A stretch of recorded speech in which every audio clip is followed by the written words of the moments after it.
ADM Naveen ബാബുവിന്റെ മരണത്തിൽ CBI അന്വേഷണമില്ല. CBI അന്വേഷണം ആവശ്യപ്പെട്ടുള്ള നവീൻ ബാബുവിന്റെ ഭാര്യ മഞ്ജുഷയുടെ ഹർജി ഹൈക്കോടതി തള്ളി. കണ്ണൂർ DIG അന്വേഷണത്തിന് മേൽനോട്ടം വഹിക്കണമെന്നും ഹൈക്കോടതി നിർദ്ദേശം നൽകി. പ്രത്യേക അന്വേഷണ സംഘം അന്വേഷണ പുരോഗതി സമയാസമയങ്ങളിൽ ഹർജിക്കാരെ അറിയിക്കണം. SITയുടെ അന്തിമ റിപ്പോർട്ട് DGPക്ക് സമർപ്പിക്കുകയും അന്തിമാനുമതി തേടുകയും വേണമെന്നും ഹൈക്കോടതി ഉത്തരവിട്ടിട്ടുണ്ട്.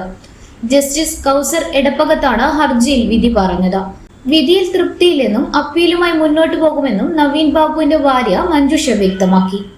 CPM നേതാവും മുൻ ജില്ലാ പഞ്ചായത്ത് പ്രസിഡന്റുമായ PP ദിവ്യ പ്രതിയായ കേസിൽ പോലീസ് അന്വേഷണം കാര്യക്ഷമമല്ലെന്നായിരുന്നു ഹർജിയിലെ ആക്ഷേപം.